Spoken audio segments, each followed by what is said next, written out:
ಎಲ್ಲರಿಗೂ ನಮಸ್ಕಾರ. ಈಗಾಗಲೇ 2025-26ನೇ ಸಾಲಿನಲ್ಲಿ ಅಕ್ಷರ ದಾಸೋಹ ಸಂಬಂಧಪಟ್ಟಂತೆ ಓಪನಿಂಗ್ ಬ್ಯಾಲೆನ್ಸ್ ಅನ್ನು 6 ಧಾನ್ಯಗಳ ಓಪನಿಂಗ್ ಬ್ಯಾಲೆನ್ಸನ್ನು ತಾವು ಎಂಟ್ರಿ ಮಾಡಿದ್ದೀರಿ. ಪ್ರಸ್ತುತ ಮೇ ಮತ್ತು ಜೂನ್ 2025ರಲ್ಲಿ ಶಾಲೆಗಳಿಗೆ ಸರಬರಾಜು ಆದ ಆಹಾರ ಧಾನ್ಯ ಪ್ರಮಾಣವನ್ನು ತಮ್ಮ ಸ್ಯಾಟ್ಸ್ MDMನ ಓಪನಿಂಗ್ ಬ್ಯಾಲೆನ್ಸ್ನಲ್ಲಿ ಅಪ್ಡೇಟ್ ಹೇಗೆ ಮಾಡುವುದೆಂಬುದನ್ನು ಈ ಒಂದು ವಿಡಿಯೋ ಕ್ಲಿಪ್ನಲ್ಲಿ ತಿಳಿಸಿದ್ದೇವೆ. ತಾವೆಲ್ಲರೂ ಇದನ್ನು ನೋಡಿ ತಮ್ಮ ಶಾಲೆಯ ಆಹಾರ ಧಾನ್ಯಗಳನ್ನು ಓಪನಿಂಗ್ ಬ್ಯಾಲೆನ್ಸನ್ನು ಅಪ್ಡೇಟ್ ಮಾಡುವ ಮೂಲಕ ಇಲಾಖೆಯ ನಿಯಮವನ್ನು ಪಾಲಿಸುತ್ತಾ ಇಲಾಖೆಗೆ ಮಾಹಿತಿಯನ್ನು ನೀಡಲು ಈ ಮೂಲಕ ಕೋರುತ್ತೇನೆ. ಮೊದಲನೇದಾಗಿ ತಾವೆಲ್ಲರೂ ಕೂಡ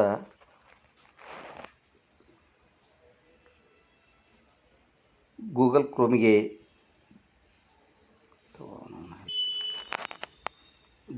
ಕ್ರೋಮಿಗೆ ಹೋಗಿ ಸ್ಯಾಟ್ಸ್ MDM ಅನ್ನು ಸ್ಯಾಟ್ಸ್ MDM ಕರ್ನಾಟಕ ಈ ಲಿಂಕನ್ನು ಕ್ಲಿಕ್ ಮಾಡಿರಿ. ಕ್ರೋಮನ್ನು ಸೆಲೆಕ್ಟ್ ಮಾಡ್ಕೊರಿ.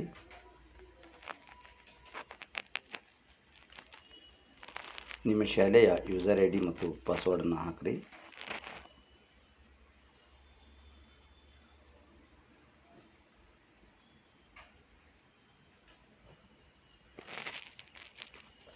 ಪಾಸ್ವರ್ಡ್ ಮತ್ತು ಯೂಸರ್ ID ಹಾಕಿದ ನಂತರ ಲಾಗಿನ್ ಆಗಿ ಈ ಥರ ನಿಮ್ಮ ಒಂದು ಶಾಲೆಯ ಮೆನು ಓಪನ್ ಆಗ್ತದೆ. ಇಲ್ಲಿ ಇರ್ತಕ್ಕಂಥದ್ದನ್ನು ಕ್ಲಿಕ್ ಮಾಡಿರಿ. ಕೆಳಗಡೆ ಇರ್ತಕ್ಕಂಥ ಇಂಡೆಂಟ್ ಮೇಲ್ಗಡೆ ಅದಲ್ಲ, ಅದು ಫುಡ್ ಗ್ರೇನ್ ಓಪನಿಂಗ್ ಬ್ಯಾಲೆನ್ಸ್, ಇದನ್ನು ಕ್ಲಿಕ್ ಮಾಡಿ. ಇದಾದ ನಂತರ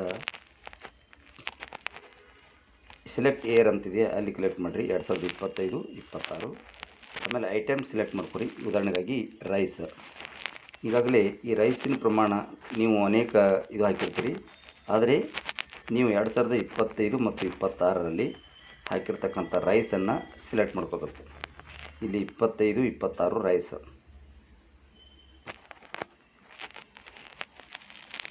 ಈ 25 ಈ ಒಂದು ರೈಸ್ ಇರ್ತಕ್ಕಂಥ ಕಾಲಮ್ ಎರಡನೇದಿಲ್ಲಿದೆ ನೋಡಿರಿ. 25-26 ರೈಸ್ 877.14 kg ಅಂತಿದೆ. ನೀವು ಏನು ಅಪ್ಡೇಟ್ ಮಾಡಬೇಕಾಗಿದೆಯಲ್ಲ ಅದಕ್ಕೆ ಎಕ್ಷನ್ ಅಂತಕ್ಕಂಥ ಬಟನ್ನ ಕೆಳಗಡೆನೇ ಒಂದು ಐ ಅಂತ ಬರೆದು ಪೆನ್ನಿನ ಗುರ್ತದ, ಆ ಒಂದು ಇದಕ್ಕೆ ಕ್ಲಿಕ್ ಮಾಡಿರಿ. ಇಲ್ಲಿ do you want to edit item name as rice ಅಂತದ, ಓಕೆ ಅಂತ ಹೊಡಿರಿ. ಈಗ ನಿಮಗೆ ನಿಮ್ಮ ಸ್ಟಾಕ್ನಲ್ಲಿರ್ತಕ್ಕಂಥ ರೈಸು ಎಷ್ಟು ಪ್ರಮಾಣದಲ್ಲಿದೆ, ಉದಾಹರಣೆಗಾಗಿ 877.14 ಬದಲಾಗಿ ನಿಮ್ಗೆ ಎರಡನ್ನೂ ಸೇರಿಸಿದಾಗ ಈ ಮೊದಲು 10 kg ಇತ್ತು, ಈಗ ಒಂದು 800 ಬಂದವಂದ್ರೆ 810 ಎರಡನ್ನೂ ಸೇರಿಸಿ 810 ಆಗ್ತಲ್ಲ. ಇದನ್ನು ಹಾಕಿ ನೀವೇನು ಮಾಡ್ಬೇಕಂದ್ರೆ ಅಪ್ಡೇಟನ್ನು ಮಾಡಬೇಕು. ಓಕೆ ಅಪ್ಡೇಟ್ ಕೊಡಿರಿ. ಈಗ ಏನಾಯಿತು ಅಂತಂದ್ರೆ ಅದು ಆ ಪ್ರಮಾಣ ಅಲ್ಲಿ ಅಪ್ಡೇಟ್ ಆಗಿರ್ತದೆ. ಅಪ್ಡೇಟ್ ಸಕ್ಸಸ್ಫುಲಿ ಅಂತ ಬಂತು. ಈ ಥರ ಪ್ರತಿಯೊಂದು ಪ್ರಮಾಣವನ್ನು ನೀವು ಅಪ್ಡೇಟ್ ಮಾಡೋ ಮುಖಾಂತರ ಈಗ ನೋಡಿರಿ, ಎರಡನೇ ಐಟಮ್ ನಾವು ಯಾವ್ದು ಹಾಕಿದ್ದೆವು ಅಂದರೆ 2025 ರೈಸ್ ಅಂತ ಹಾಕಿದ್ದೆವು. ಆ ರೈಸ್ ಹಾಕಿರ್ತಕ್ಕಂಥದ್ದು ಮೊದಲು 877.14 ಇತ್ತು, ಈಗ 810 ಆಗಿದೆ. ಅಂದರೆ ಉದಾಹರಣೆಗಾಗಿ ತೋರಿಸ್ತಾ ಇದ್ದೀನಿ. ಈ ಥರ ನೀವೇನು ಮಾಡ್ಬೋದು ಅಂದ್ರೆ ಅಪ್ಡೇಟನ್ನು ಮಾಡ್ಬೋದು ಅಂತೇಳಿ. ಇದನ್ನು ನಾನು ಮತ್ತೊಂದು ಸಾರಿ ಎಡಿಟ್ ಮಾಡ್ಲಿಕ್ಕೂ ಕೂಡ ಅವಕಾಶ ಇದೆ. ಅಂದರೆ ಸರಿಯಾದ ಪ್ರಮಾಣವನ್ನು ಹಾಕಿರಿ ಅಂತ ಹೇಳ್ತಾ ಇದ್ದೀನಿ. ಉದಾಹರಣೆಗಾಗಿ ಈ ರೈಸ್ ಮೊದಲೇದು ಎಷ್ಟಿತ್ತು, ನೀವು ಆಲ್ರೆಡಿ ಅಪ್ಡೇಟ್ ಮಾಡೋದ್ರಿಂದ ಇವ್ರ ಡಾಟಾ ನಾನು ಚೇಂಜ್ ಮಾಡೋದಿಲ್ಲ. ಮೊದಲು ಯಾವ್ದು ಇರ್ತಾರೋ ಅದೇ ಥರ ಎತ್ತು ಹಾಕ್ತಾಯಿದ್ದೀನಿ.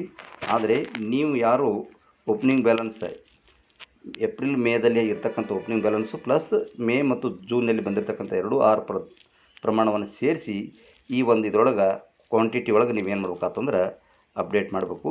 ಅಪ್ಡೇಟ್ ಮಾಡಿರ್ತಕ್ಕಂಥದ್ದು ಪ್ರತಿಯೊಂದನ್ನು ಮಾಡಬೇಕು. ವೀಟು, ರೈಸು, ಆಯಿಲು, ಈ ಥರ ಅಪ್ಡೇಟ್ ಮಾಡಿದ ನಂತರ ನಮಗೇನು ಬರ್ತದಂದ್ರೆ ಅಪ್ಡೇಟ್ ಸಕ್ಸಸ್ಫುಲಿ ಅಂತ ಬರ್ತದೆ.